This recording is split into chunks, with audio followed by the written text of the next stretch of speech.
All right, everyone, welcome back to Getting In, a College Coach Conversation. We had a really great discussion in the first segment all about consortium colleges and some of the opportunities that are provided by being a student at one of the institutions that's a member of a consortium. But now we're going to shift gears a little bit and start talking about the more active conversations that seniors are having as they're making their final decisions. And joining us to do that is a former admission officer from Georgetown University, former producer of this podcast, Lauren Randall. Hey, Lauren, welcome back to the show. Hi, thanks, Ian. Former producer, but ongoing lover of this podcast. That's right. You're a big fan, and you continue to be. So let's talk a little bit about seniors, right? It's April 13th where we are. It's going to be April 21st, I think, when families are listening to this. And students are aware of every school that's made an admission officer, at least in the regular round, or offer in the regular round, and are now trying to decide where they actually want to send their enrollment deposit. Let's just talk through some of the considerations that students might be making at this point in the process. I think if a lot of students, if they've got that first choice and they're locked in and they've submitted that deposit, it's over, right? Like they're starting to connect with their future classmates, and there's not a lot of complexity there. We'll come back to those students. But for people who are still trying to make that final decision, how would you encourage them to take steps to make this as easy as possible, given it is such a significant decision? Yeah, this is a huge decision to make. I often say it's the first major adult decision that a student makes. It's a big one, but I think that if the student has really done their research along the way of putting together their college list, hopefully a lot of this groundwork is already done.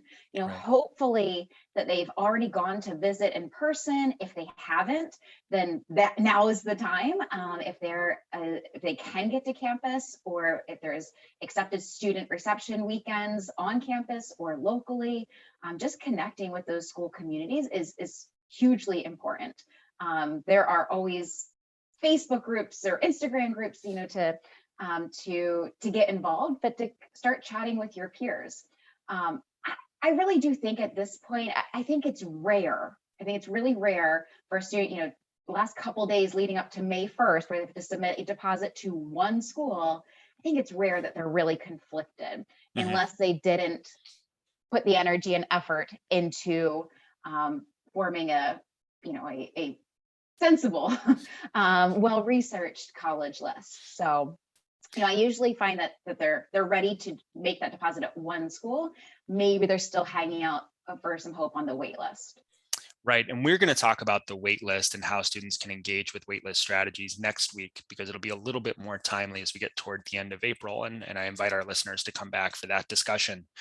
But I think that, there is this sense of like holding out hope or remaining sometimes disappointed. I had a conversation with a student, it wasn't this week, but it was about a week and a half ago. And I think he was still in a situation where some of the schools that he had really hoped for, they were unlikely, but he was still authentically hoping for them, had not come through for him.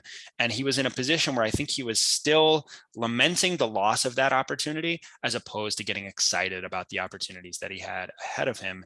And I think that the first thing that you've got to do if you're going to make this choice is put those deny decisions behind you, right? Is to say, okay, I gave my best shot. I applied to these schools. That opportunity is not available to me. I'm not going to sit here and say, oh, I wish I could, change that outcome, right? Let's think about everything that lies in front of us. We're going to talk in the final segment about some of the financial aid components that come into play here, but we get all the time these questions of like, what's going to be the better place for me professionally? Where do I go to make sure that I have job opportunities after I graduate? What school is better? Lauren, can you tell me where I should go to college? How do you help students that are in that mindset of thinking, I've got it down to two. Help me decide. What do you say in that circumstance? Do you just answer it for them and then you're done and you'll walk away?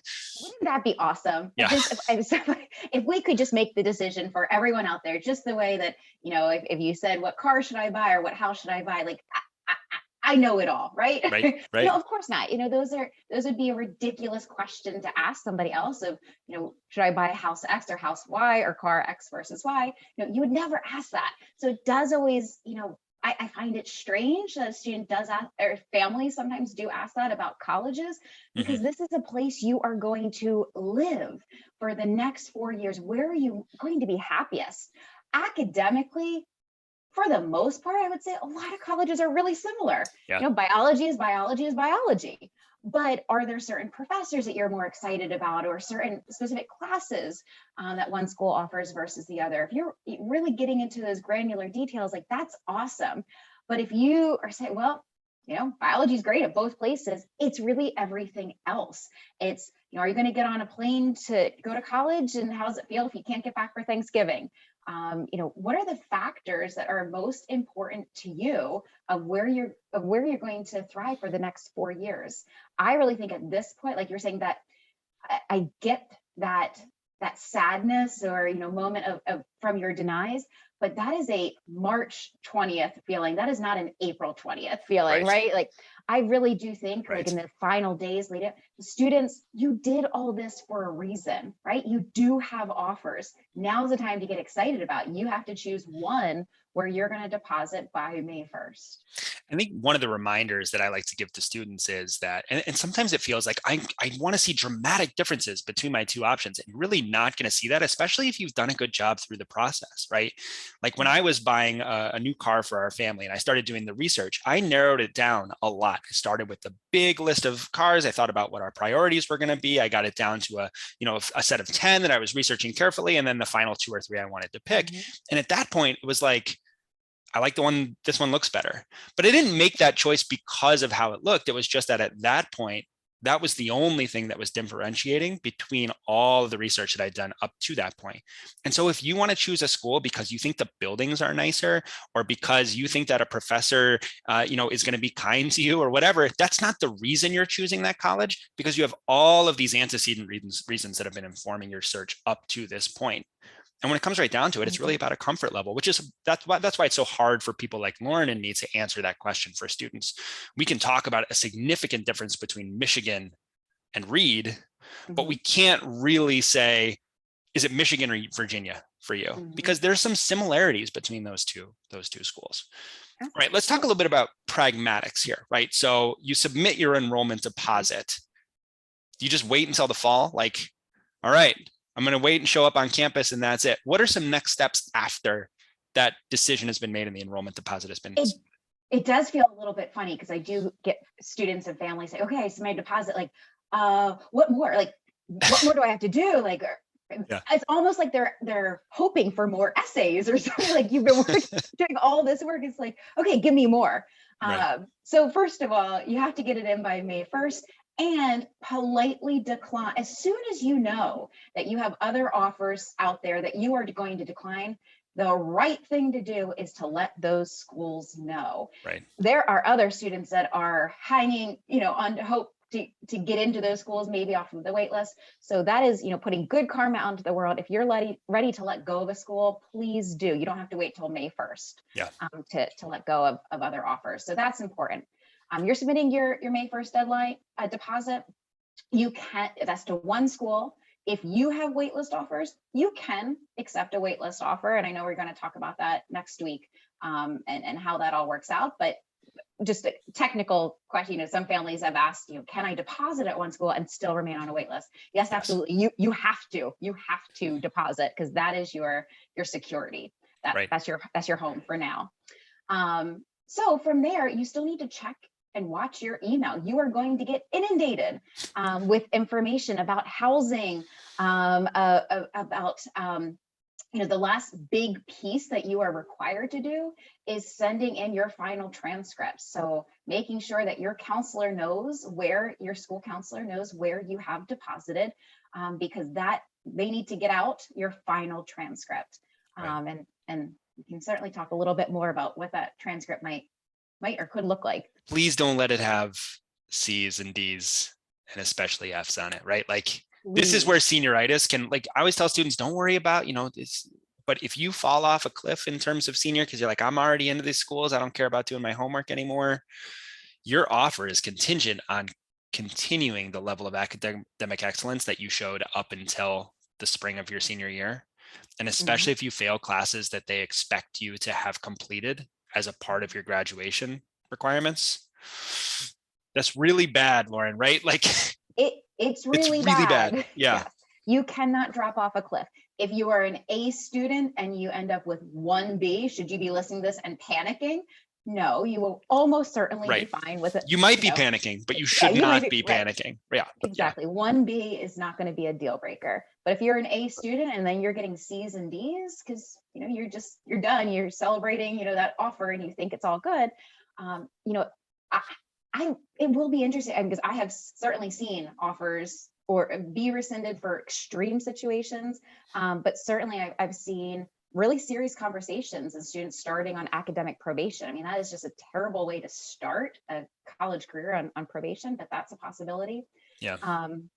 But yeah, so don't be in that position, but No, do know that you have to send in your final transcript. and we, absolutely keep your effort up, right? But there are situations where, let's say a student has just like, maybe they've taken a test and they've bombed it. They tried really hard. It's a subject that they don't necessarily understand, and they are on track for a grade that is lower than any grade that they've received to that point.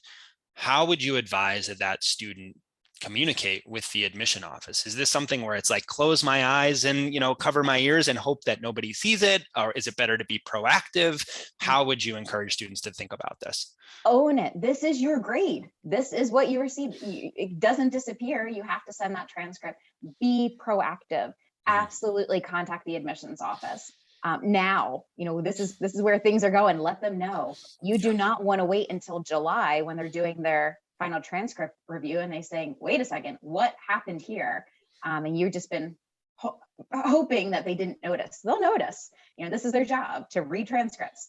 So definitely be proactive. Reach out to the admissions office, the regional admissions officer, if they label it that way, if you know which admissions officer there is for your state, but get in contact. Remember, they admitted you for a reason. They want you on campus. Yeah. They want to hear from you and take ownership.